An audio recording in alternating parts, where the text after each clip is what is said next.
Hello friends, आप सभी का स्वागत करता हूं अपने नए वीडियो में। और इस वीडियो में तीन मुख्य लाइनें लिखी हुई हैं और तीनों ही आपके लिए बहुत महत्वपूर्ण हैं। यदि आप इलाहाबाद हाई कोर्ट भर्ती की तैयारी में लगे हुए हैं तो तीनों आपके ही सवाल हैं।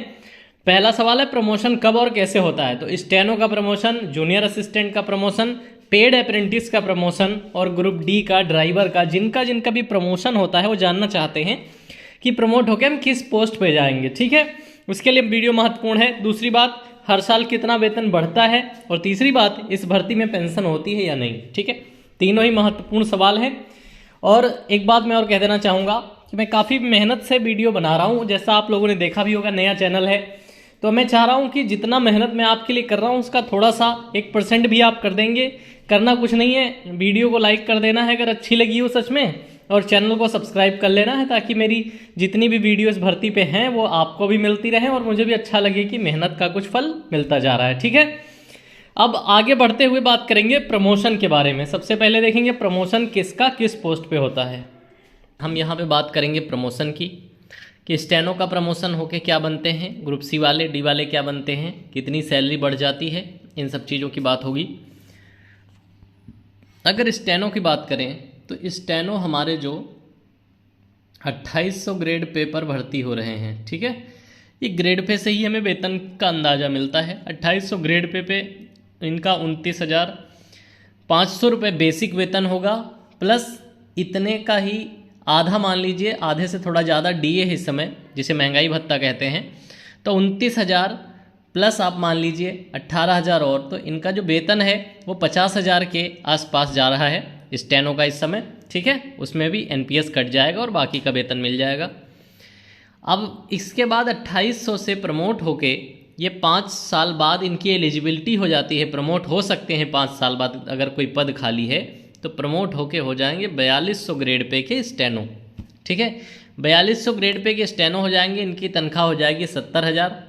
इसके बाद ये प्रमोट होके जब भी 4600 ग्रेड पे में आपके उस न्यायालय में जगह खाली होगी तो आप 4600 ग्रेड पे के स्टेनो बन जाएंगे।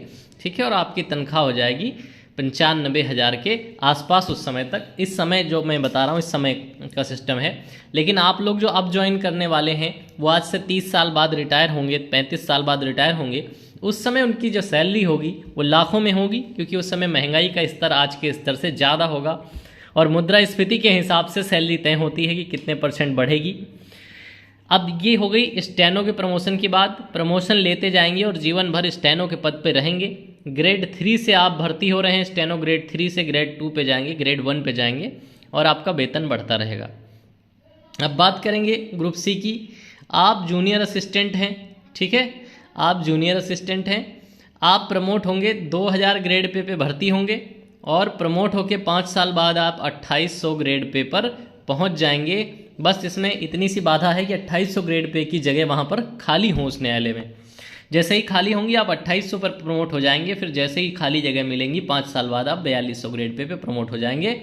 आपका रिटायरमेंट जो है वो 4600 ग्रेड पे पर हो सकता है, इससे ज़्यादा ग्रेड पे बाबू का या जूनियर असिस्टेंट का नहीं जाता है। ठीक है, 2 चीज़ें आपने समझ ली, इसका स्क्रीनशॉट आप ले सकते हैं। तीसरी चीज़ और बता दूं, ये जो बाबू होते हैं, जो जूनियर असिस्टेंट होते हैं, इन्हीं को कोर्ट में पेशकार कहा जाता है। ठीक है, पेशकार, इन्हें पेशकार कहा जाता है। बाबू ही पेशकार होते हैं, बाबू ही नाजिर बनते हैं, बाबू ही प्रशासनिक अधिकारी बनते हैं। इनकी सीनियरिटी के हिसाब से इन्हें मुंसरिम बनाया जाता है। इन्हीं लोगों को सारी पोस्टें इनकी सीनियर होते होते मिलती हैं। अब इसके बाद इसे मिटा देता हूँ। अब मैं बात करूँगा पेड अप्रेंटिस की। जूनियर असिस्टेंट के साथ पेड अप्रेंटिस ग्रुप सी में जो पद है उसका क्या मीनिंग है।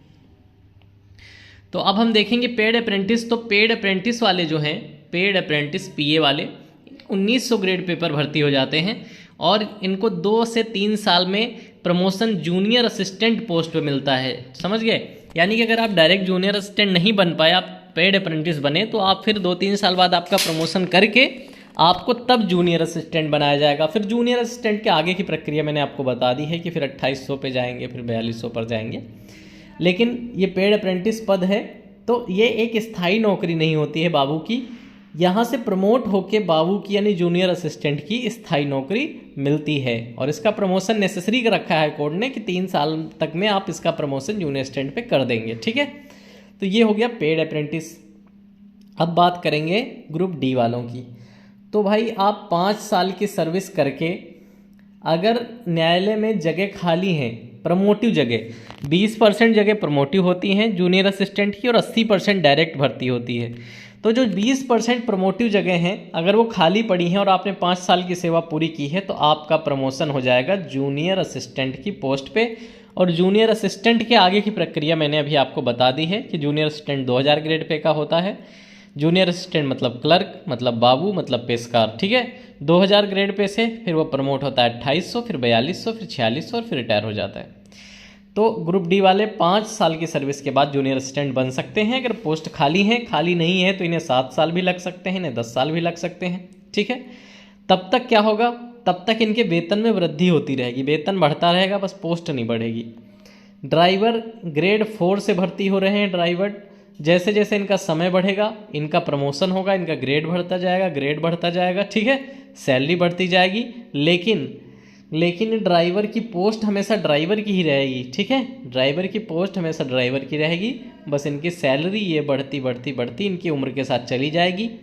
कुल सेवा किसी भी पोस्ट के लिए आपने अप्लाई किया है, बहुत से लोग ऐसे भी सवाल पूछ रहे हैं, वैसे मुझे उम्मीद नहीं थी ऐसे सवाल पूछेंगे। 60 वर्ष के जब आप हो जाएंगे तो आप रिटायर हो जाएंगे, आप इसमें से किसी भी पोस्ट पे हों। तो आज आपकी जितनी उम्र है उसमें जोड़ लो कि कितने साल की सर्विस करके आप रिटायर हो गए। कुछ लोग 30 साल करेंगे, कुछ 32 साल, कुछ 35 साल, कुछ अभी बहुत कम एज के हैं तो उनकी नौकरी 38 साल 40 साल है। अगर आज वो ज्वाइन कर लेते हैं तो जिसकी जितनी ज़्यादा दिन नौकरी बच रही है उसको उतना ज़्यादा पैसा मिलेगा, उतना ज़्यादा उसका फ़ायदा होगा।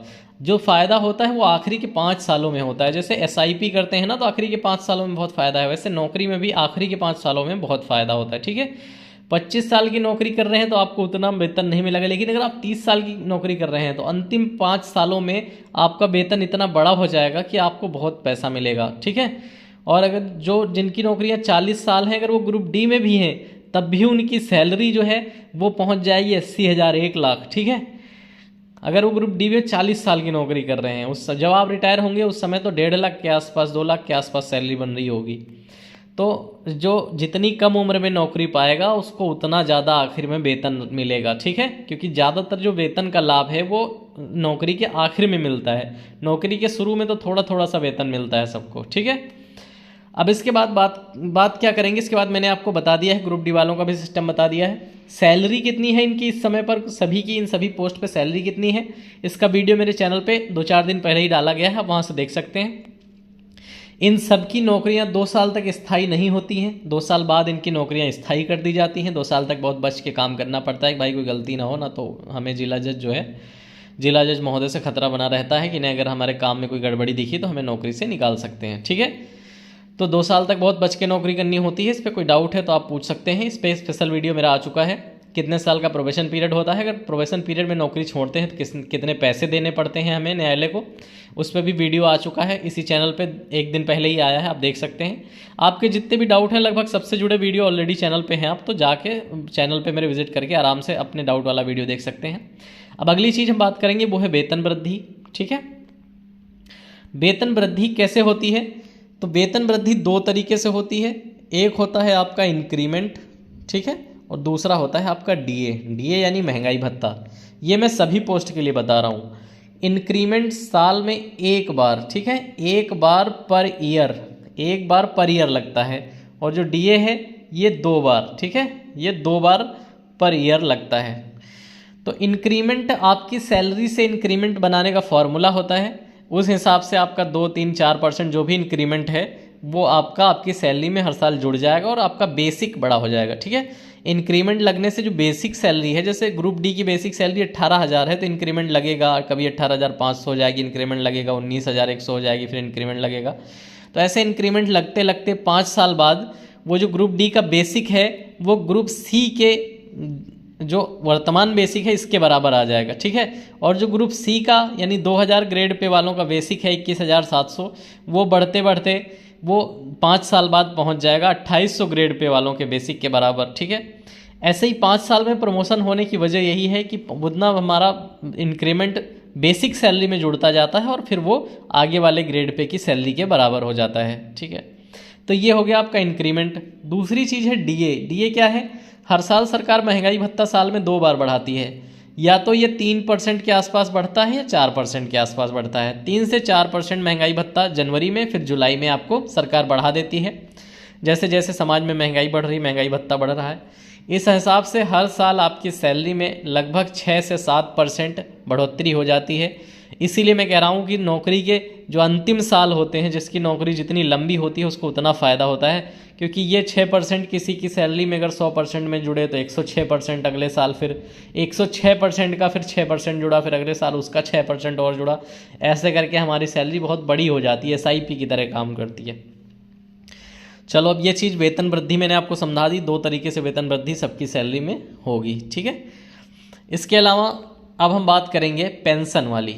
पेंशन 2004 से पहले एक पेंशन थी, उसका नाम था OPS, ठीक है। ये पेंशन अभी आर्मी वगैरह में दी जाती है, old pension scheme. Old pension scheme में सबको पेंशन मिलती थी, उसके ना रहने पे उसके फैमिली मेम्बर को, मतलब हस्बैंड नहीं रहता है तो वाइफ को पेंशन मिलती थी। ये प्रावधान थे OPS में। फिर आया NPS और इसमें पेंशन को ख़त्म कर दिया गया, ठीक है। फिर NPS का बहुत ज़्यादा विरोध हुआ साल 2024 में। अब एक नई चीज़ आई है जिसका नाम है UPS, ठीक है।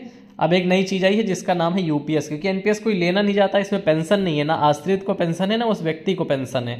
जो पेंशन मिलती भी है वो 1500-2000 रुपये मिलती है, जिसका कोई फ़ायदा नहीं, ठीक। NPS में एक मुश्त पैसा मिल जाता है और उसके बाद पेंशन नहीं मिलती। अब आ गया है UPS, इस नौकरी में भी और सभी नौकरी में भी। UPS में क्या है, पेंशन भी मिलेगी, एक मुश्त भी कुछ पैसा रिटायरमेंट पे मिलेगा, और आपके ना रहने पर भी जो है आपके आश्रित को पेंशन मिलेगी, ठीक है। यानी कि UPS स्कीम अब नई आ गई है, इसके तहत इस नौकरी में भी, इलाहाबाद हाई कोर्ट वाली नौकरियों में भी पेंशन मिलेगी। आपको पेंशन की टेंशन नहीं लेनी है अब, ठीक है।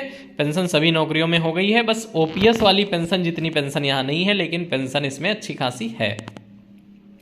तो ये तीनों डाउट आपके मैंने क्लियर कर दिए हैं। अब इसके अलावा कोई भी डाउट बचा है कमेंट करके पूछ सकते हो। कोई बड़ी सी बात है जो बहुत से बच्चों का डाउट है तो उसके लिए नया वीडियो लेके आ जाऊँगा। आपके ज़्यादातर वीडियो डाउट जो हैं ज्वाइनिंग से संबंधित, डॉक्यूमेंट से संबंधित, ठीक है, या नौकरी मिलने या छोड़ने से संबंधित टाइपिंग का वीडियो बचा है। बाकी ज़्यादातर वीडियो मैं ऑलरेडी बना चुका हूँ। आपके जो भी डाउट रहे हैं, फॉर्म भरते समय जो दिक्कतें हुई हैं, उन सब पे वीडियो मेरा आ चुका है। आप मेरे चैनल पे जाके हर तरीके का वीडियो देख सकते हैं। आज का नहीं, 2016 से आज तक लोगों ने जितने भी डाउट मुझसे पूछे हैं वो सब मैंने 2022 की प्लेलिस्ट में भी डाल रखे हैं, 2022 से पहले वाली भर्ती की प्लेलिस्ट में भी डाल रखे हैं और अब भी डाल रखे हैं। तो यही एक चैनल है जहाँ से आप ज्वाइनिंग तक का और रिटायर होने तक का नॉलेज ले सकते हैं। इस नौकरी की पूरी जानकारी यहाँ से आपको मिल जाएगी। एग्ज़ाम अभी आने वाले हैं, कुछ दिनों में एग्ज़ाम से बहुत वो पूछा जा रहा है एग्ज़ाम कब होंगे, तो नवंबर के लास्ट और दिसंबर की स्टार्टिंग जैसा कि NTA की संभावना है वो मैं आपको बता रहा हूँ। कोई ऑफिशियल नोटिस आ जाएगा तो आपको भी पता चल जाएगा और मुझे भी। तो आप तैयारी नवंबर के लास्ट की करके चलिए, ताकि कोई धोखा ना हो आपसे कि अचानक नोटिस आ जाए और आपकी तैयारी ना हो। दोस्तों, उम्मीद है वीडियो मैंने मेहनत से बनाई, आपको अच्छी लगी है। लाइक करके जाइएगा, कमेंट करके जाइएगा, जो भी आपको जानना है वो बात कह के जाइएगा। मेरे पिछले वीडियोस देख लीजिएगा, वहाँ आपके हर सवाल का जवाब पड़ा हुआ है, हर डाउट का जवाब पड़ा हुआ है। वो आप देखकर वहाँ पे भी आप कमेंट कर सकते हैं कोई प्रॉब्लम हो तो। आप सभी का बहुत बहुत धन्यवाद ये वीडियो देखने के लिए।